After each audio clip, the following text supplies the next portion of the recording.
আসসালামু আলাইকুম রহমতুল্লাহি ওবরাকাতু। কোরআন শিখি জীবন গড়ি অনুষ্ঠানের ১৩তম পর্বে সকলকে স্বাগত জানাচ্ছি। আমি ইমরান হোসেন। আপনারা দেখছেন ইসলামিক ডিরেক্টিভস এর ফেসবুক এবং ইউটিউব চ্যানেল থেকে। আরবি শব্দে বা আরবি বাক্যে ব্যবহৃত চিহ্নগুলো সম্পর্কে এক্ষেত্রে একটা বিষয় প্রথমে জানার প্রয়োজন, মোট চিহ্ন কয়টি। আমাদের বই এ ব্যাপারে বিস্তারিত আলোচনা আছে। আরবিতে কোরআন মাজিদে ব্যবহৃত মোট চিহ্ন হচ্ছে ১১টি।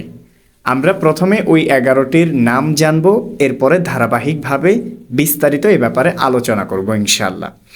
তো প্রথমে আপনারা দেখুন হরকত। হরকত হচ্ছে এক জবর, এক জের, এক পেশকে হরকত বলা হয়। আমরা হরকত নিয়ে প্রথমে বিস্তারিত আলোচনা করি। দেখুন, এখানে প্রথমে একটা চিহ্ন দেওয়া আছে, একটা দাগের উপরে বাঁকা করে একটা চিহ্ন, এর নাম হচ্ছে জবর। জবর সবসময় হরফের উপরে বসে। যেমন আপনারা দেখতে পাচ্ছেন বা এর উপর ওই চিহ্নটি দেওয়া আছে, বা জবর। এরপরে দেখুন আরেকটা চিহ্ন, এটি হচ্ছে একটা দাগের নিচের এই চিহ্নটার নাম হচ্ছে জের। জের হরফের নিচে বসে সবসময়, যেমন বা জের। এরপরে পেশ, উপরে গোল করে একটা মাথা থাকবে আর এই চিহ্নটার নাম হচ্ছে পেশ। পেশ সবসময় জবরের মতো হরফের উপরে বসবে, যেমন বা পেশ। তাহলে একসাথে আমরা কয়টা চিহ্ন সম্পর্কে জানলাম? আমরা মোট 3টা চিহ্ন সম্পর্কে জানলাম, জবর, জের, পেশ। হ্যাঁ, এর আরেকটা নাম হচ্ছে এক জবর, এক জের, এক পেশ। আমরা চাইলে এভাবেও বলতে পারি। তো এটা এজন্যই বলি কারণ আরবিতে ব্যবহৃত অন্য একটা সিস্টেম আছে, মানে 2 জবর 2 জের 2 পেশ বলেও একটা চিহ্ন আছে। সেজন্য এটাকে এক জবর, এক জের, এক পেশও বলতে পারি আমরা। তো এক জবর, এক জের, এক পেশকে হরকত বলে। আর হরকত দিয়ে যখন আমরা কোনো কিছু উচ্চারণ করব তখন সেটি তাড়াতাড়ি উচ্চারণ করতে হবে।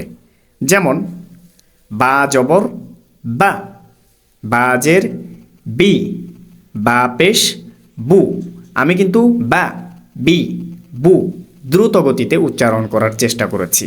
এখন আমি যদি বলি বা জবর বা, এই যে ধীরে ধীরে করলাম, টেনে দিলাম আমি বা জের বি, অথবা বা পেশ বু, তখন আমার উচ্চারণ ভুল হয়ে যাবে, সঠিক হবে না। তাহলে হরকতের উচ্চারণ সবসময় তাড়াতাড়ি করতে হয়। এই ব্যাপারটা নিয়ে আমরা পরবর্তী পর্বগুলোতে আরও আলাপ করার চেষ্টা করব। এরপরে আসি তানবিন। তানবিন মূলত 3টা চিহ্ন, 2 জবর, 2 জের, 2 পেশ, এগুলোকে তানবিন বলা হয়। এরপরে তানবিনের উচ্চারণের ক্ষেত্রে নুনের একটা সাউন্ড আসবে, যেমন বা 2 জবর বান। এই যে বান শেষে কিন্তু একটা নুনের সাউন্ড এসেছে, অথবা বাংলাতে দন্তান্নর যে একটা সাউন্ড, ব আকার দন্তান্ন, বান। এরপরে বা 2 জের বিন, এই যে দন্তান্ন অথবা নুনের সাউন্ড এসেছে, বা 2 পেশ বুন। এইটুকু তানবিন নিয়ে আজকে বলি, পরের পর্বে ইনশাল্লাহ বিস্তারিত আলাপ হবে। এরপরে হচ্ছে জজম। আপনারা ডিসপ্লেতে দেখতে পাচ্ছেন উপরের মাথা বাঁকা যে চিহ্নটা আছে, এটার নাম হচ্ছে জজম। জজম চিহ্নটা আরেকভাবেও দেখানো হয়ে থাকে। আপনারা যখন কোরআন পড়বেন, কিছু কিছু কোরআনে জজমের চিহ্নটা দেখবেন অনেকটা ত্রিভুজকে যদি উল্টো দিকে করে দেওয়া হয়, বা পিরামিডের মতো কিছুটা উপর দিয়ে বাঁকানো, অথবা এই সিস্টেমটা আপনারা ডিসপ্লেতে দেখছেন, এখান থেকে আপনারা বুঝতে পারছেন। জজমের আরও একটা নাম আছে, সেটা হচ্ছে সাকিন। সাকিন মানেই জজম, জজম মানেই সাকিন। এরপরে হচ্ছে তাসদিদ। তাসদিদ মূলত উপরে যে একটা 3টা দাঁত দেখতে পাচ্ছেন, অথবা সিনের মতো একটা চিহ্ন দেখতে পাচ্ছেন, এটাকে তাসদিদ বলা হয়। তাসদিদ হরফটি 2 বার উচ্চারিত হয়। প্রথমবার ডান দিকের হরকতের সঙ্গে এবং দ্বিতীয়বার নিজ হরকতের সঙ্গে। কিভাবে? ধরুন হামজা জবর বা তাসদিদ আব, এখানে আমি বা তাসদিদটাকে আগের হরফের সাথে কানেক্ট করেছি, হামজা জবর বা তাসদিদ, হামজার সাথে কানেক্ট করেছি। এরপরে বা জবর বা, দ্বিতীয়বার আমি বায়ের সাথেই একটা জবর দিয়ে কানেক্ট করেছি।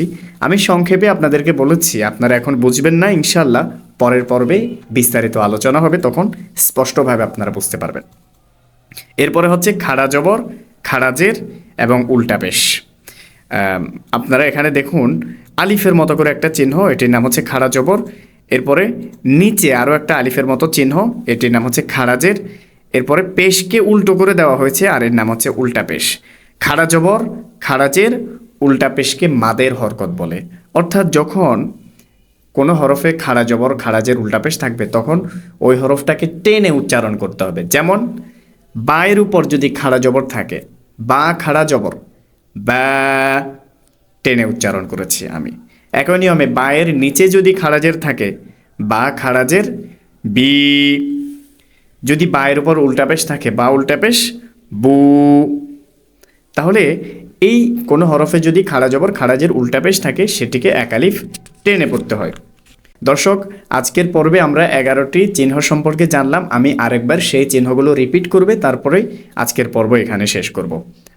জবর, জের, পেশ, দুই জবর, দুই জের, দুই পেশ, জজম, তাসদিদ, খাড়া জবর, খাড়াজের, উল্টা পেশ। তাহলে আমরা মোট কয়টি চিহ্ন সম্পর্কে জানলাম? 11টি চিহ্ন সম্পর্কে আমরা জানলাম। ইনশাআল্লাহ বিস্তারিত আলোচনা পরের পর্বে হবে। সেই পর্ব দেখার আমন্ত্রণ জানিয়ে আমরা আজকের পর্ব এখানে শেষ করছি। আসসালামু আলাইকুম ওয়া রাহমাতুল্লাহি ওয়া বারাকাতুহু। শিখি জীবন গড়ি সত্য সঠিক পথ, আলোয় আলোয় ভরিয়ে দেব সব মানুষের মন। কোরআন শিখি জীবন গড়ি সত্য সঠিক পথ, আলোয় আলোয় ভরিয়ে দেব সব মানুষের মন।